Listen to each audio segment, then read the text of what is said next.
मैं जानता हूँ पक्षियों कि जंगल के सभी नन्हे पक्षियों की स्कूल में छुट्टियां पड़ गई हैं और सारे नन्हे पक्षी अब घरों में बोर हो रहे होंगे। इसीलिए मैंने बच्चों के लिए ये झूला बनवाया है। अब इस झूले में बैठकर बच्चे खूब मजे करेंगे।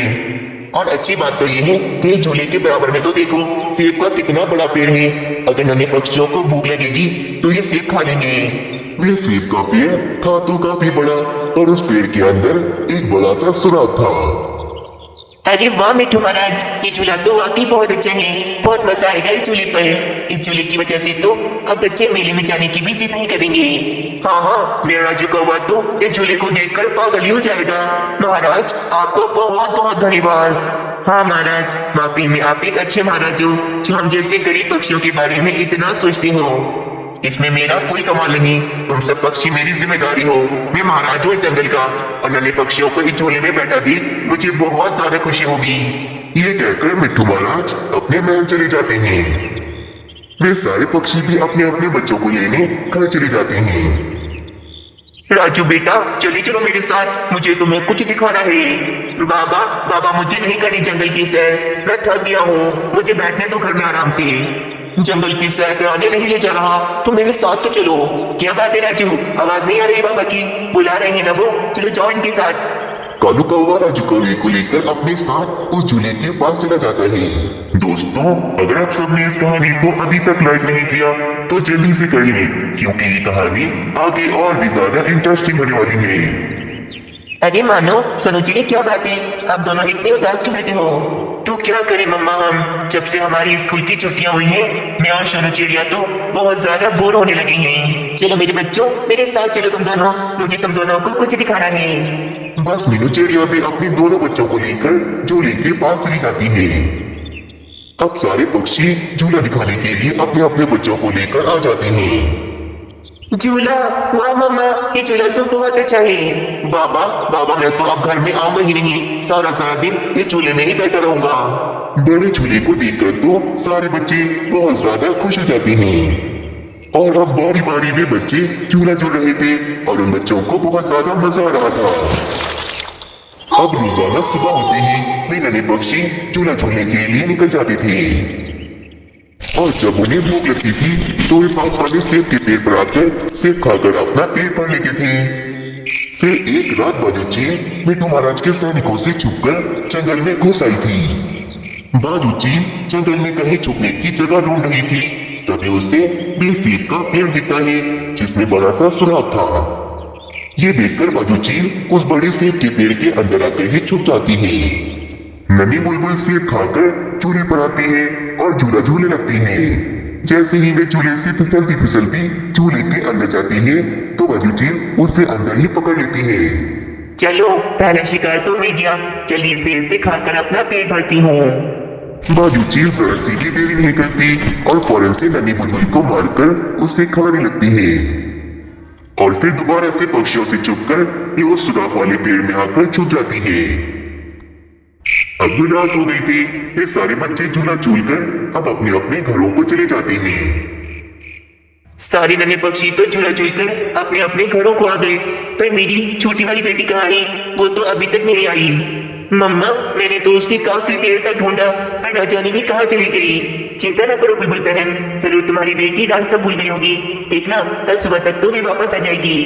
अगले दिन सुबह भी वे सारे नन्हे पक्षी झूला झूलने आ जाते हैं। और आज के दिन जैसे ही नन्हा तोता झूले से फिसलकर झूले के अंदर आता है तो बाजू चील उस नन्हे तोते को मारकर खा जाती है। फिर आज रात नन्हा तोता घर नहीं आया था, जिस कारण तोता और तोती तो बहुत ज्यादा ही परेशान हो गए थे। ये हो क्या रहा है? कल बुलबुल की बेटी रास्ता भूल गई थी और आज मेरा बेटा।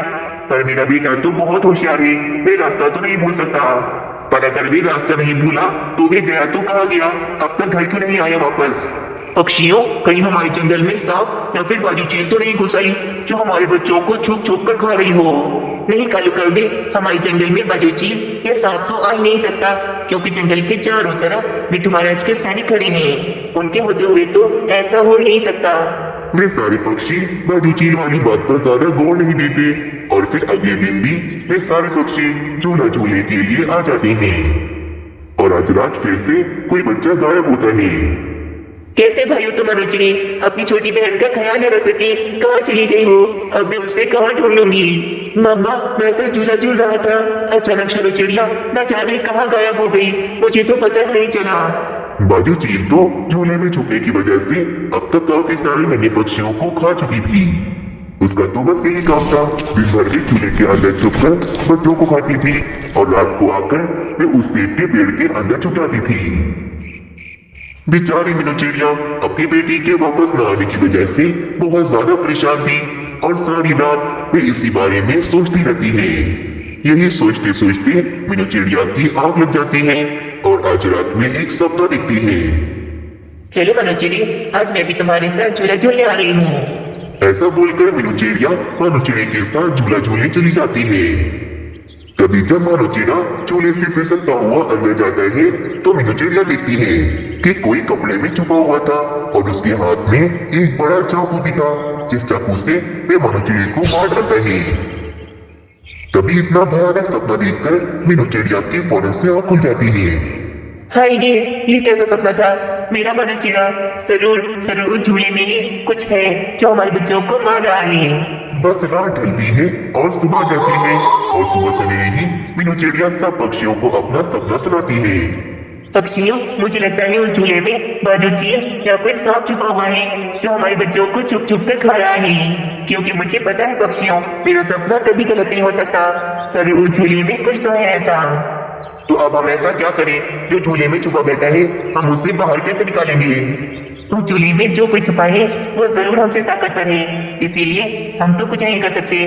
पर पक्षियों, मेरे पास एक बहुत बढ़िया उपाय है। फिर मीनू चिड़िया अपना उपाय सब पक्षियों को बताती है।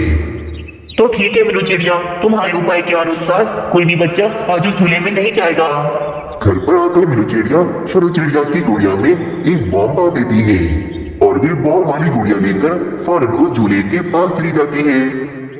जिस तरह बच्चे फिसलकर उस झूले के अंदर जाते थे, बस उसी तरह मीनू चिड़िया भी उस बॉम्ब वाली गुड़िया को छोड़ देती है और वे फिसलते फिसलते उस झूले के अंदर चली जाती है। बाजू चील समझती है कि कोई नन्हा पक्षी आया है, वे फौरन से चोंच मारती है। तभी वे बॉम्ब जोर से फटता है। बॉम्ब फटने की वजह से वे झूला तो पूरी तरह से टूट फूट जाता है और बाजू चील भी बुरी तरह मर जाती है।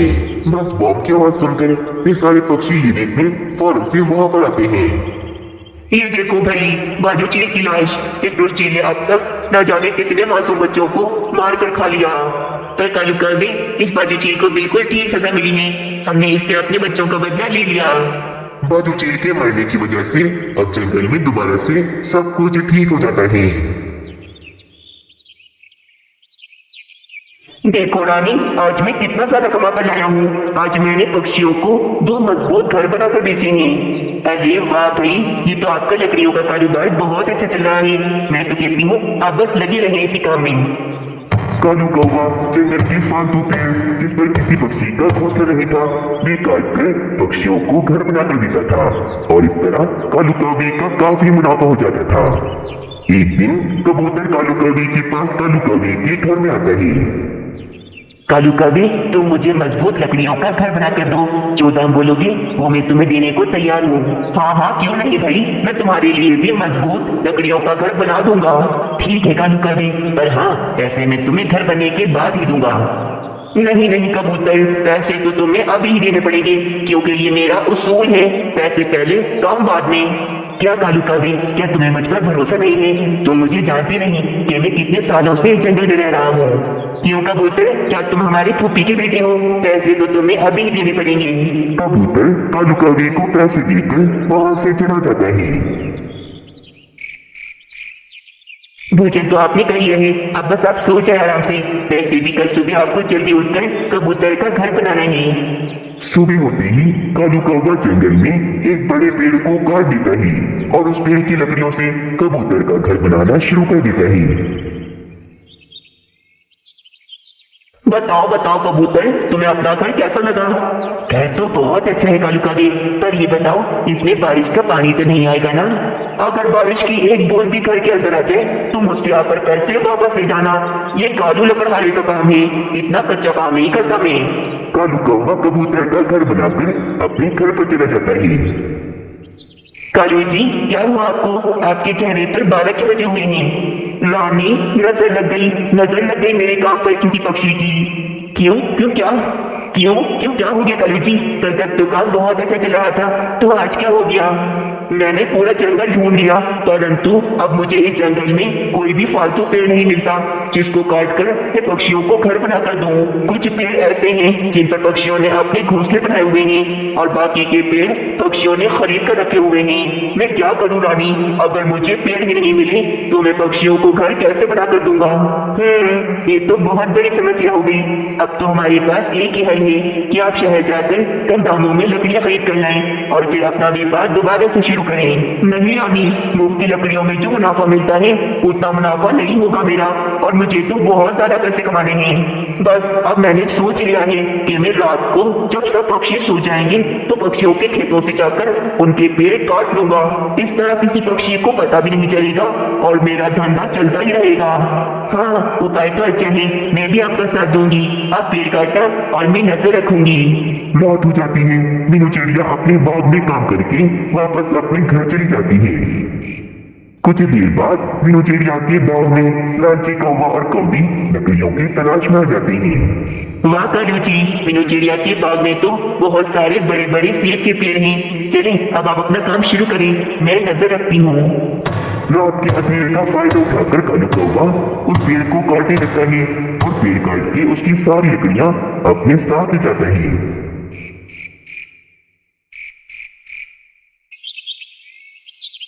हाय रे, ये क्या हो गया? मेरा तो कितना नुकसान हो गया। आखिर रात को कौन चोर लकड़हारा मेरा सेब का पेड़ काट के ले गया? मेरे तो समझ में नहीं आ रहा। हमारे जंगल का कोई पक्षी तो ऐसा नहीं कर सकता। जरूर दूसरे जंगल से ही कोई लकड़हारा पेड़ काट के ले गया होगा। आज रात फिर से कालू कौवा चिड़िया के बाग से लकड़ियां चुराकर वहां से भाग जाता है। चलो रानी, अब तोते के बाग में चलते हैं। मैंने देखा है वहां पर बड़े बड़े अमरूद के पेड़ लगे हैं। हम जाकर अमरूद का पेड़ काटते हैं। अब फिर क्या था, कौवा और कौवी तोते के बाग से भी अमरूद के पेड़ की लकड़ियां काटकर उसे अपने साथ ले जाते हैं। सुबह होती है तो ये देखकर तो तोता और मीनू चिड़िया दोनों बहुत ज्यादा परेशान हो जाते हैं।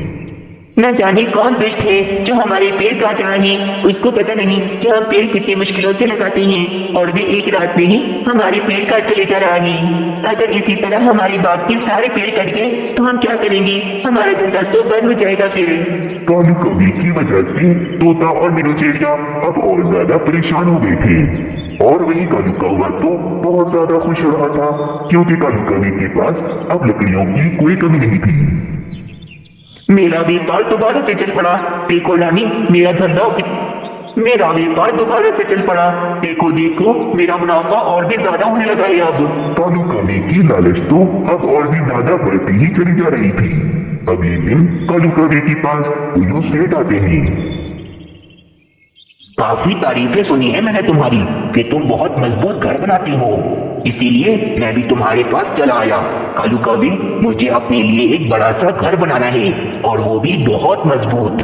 हाँ उल्लू सेठ, मैं आपका बड़ा सा घर बना दूंगा। घर तो तुम बना दोगे, पर हाँ, मुझे अपना घर सिर्फ और सिर्फ आम के पेड़ की लकड़ियों से ही बनवाना है। ये सुनकर कालू कौवा सोच में पड़ जाता है। आम का पेड़, ये तो मेरे लिए बहुत मुश्किल हो जाएगा क्योंकि हमारे जंगल में एक भी आम का पेड़ नहीं है। पर मैं क्या करूं? मैं उल्लू सेठ को मना भी नहीं कर सकता। चलो कुछ करूंगा, कहीं से भी आम के पेड़ की जुगाड़ कर ही लूंगा। अगर मैंने मना कर दिया तो मोटी कमाई मेरे हाथ से निकल जाएगी। ठीक है उल्लू सेठ, मैं आपके लिए बना दूंगा बड़ा सा घर, बस मुझे कुछ दिनों का समय दे दें। अब कालू कौवा आम के पेड़ की लकड़ियों की तलाश में दूसरे जंगल निकल जाता है। मैं तो दूसरे जंगल भी आ गया, पर अभी तक मुझे यहाँ पर भी कहीं आम का पेड़ नहीं मिला। कालू कौवा थोड़ा और आगे जाता है तो इसे एक जगह पर एक विशाल आम का पेड़ मिल ही जाता है। मिल गया मुझे आम का पेड़। अब जल्दी से इस बड़े से पेड़ को काट कर इसकी लकड़ियों से उल्लू सेठ का घर बनाना शुरू कर देता हूँ। कालू कौवा जरा सी देरी नहीं करता और उस बड़े से आम के पेड़ को काटना शुरू कर देता है। थोड़ी देर में कालू कौवा उस बड़े से आम के पेड़ को बीच में से आधा कर देता है। आम का पेड़ कटते ही उस पेड़ का मालिक रानी कौवी का भाई वहां पर आ जाता है। कालू कवि, ये क्या कर दिया तुमने? मैंने कितनी मेहनत से अपना ये आम का पेड़ लगाया था, अभी इस पर आम लगी थी और तुमने मेरा पेड़ ही काट दिया। कालू कवि, नहीं छोड़ूंगा मैं तुम्हें अब। रानी कवि का भाई बहुत गुस्से में कालू कवि को बहुत मारने लगता है। रानी कवि के भाई की मार की वजह से कालू कवि को अब सबक मिल गया था और कालू कौवा अब शहर से लकड़ियां खरीद कर पक्षियों को घर बनाकर देता था। ये कहानी कालू कौवे और इसकी पत्नी रानी कवि की है।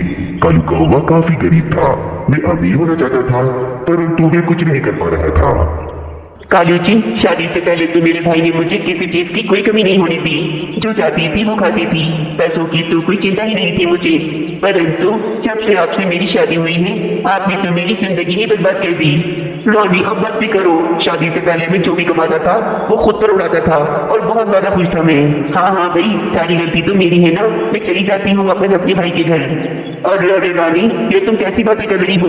मेरा वो मतलब नहीं था। देखना तुम, मैं बहुत सारा मेहनत करूंगा और तुम्हें अमीर होकर दिखाऊंगा, परंतु बस तुम मुझे छोड़ कर ना जाओ। बस कालू जी, मुझसे ये गरीबों वाली जिंदगी गुजारी नहीं जाती।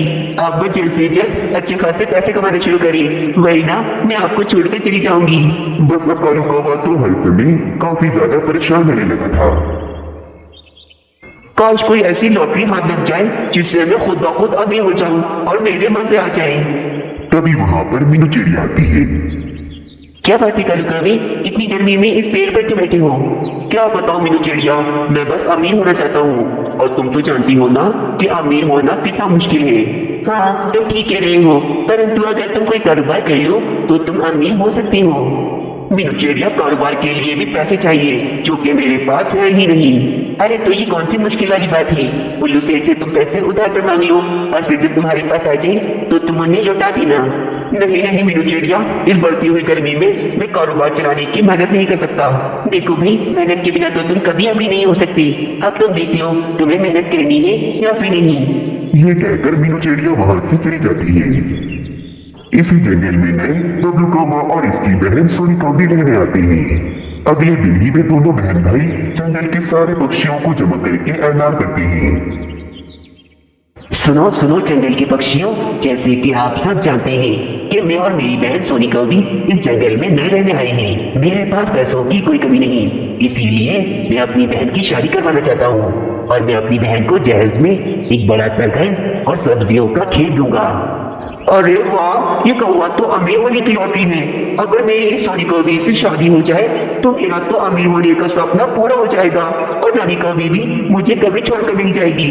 परंतु यार, रानी कवि तो कभी मेरी दूसरी शादी होने ही नहीं देगी। चलो रानी कवि के पास जाता हूँ। फिर कालू कौवा फौरन से रानी कवि के पास जाता है। रानी रानी, तुम यहाँ घर में बैठी हो, क्या तुमने सुना नहीं?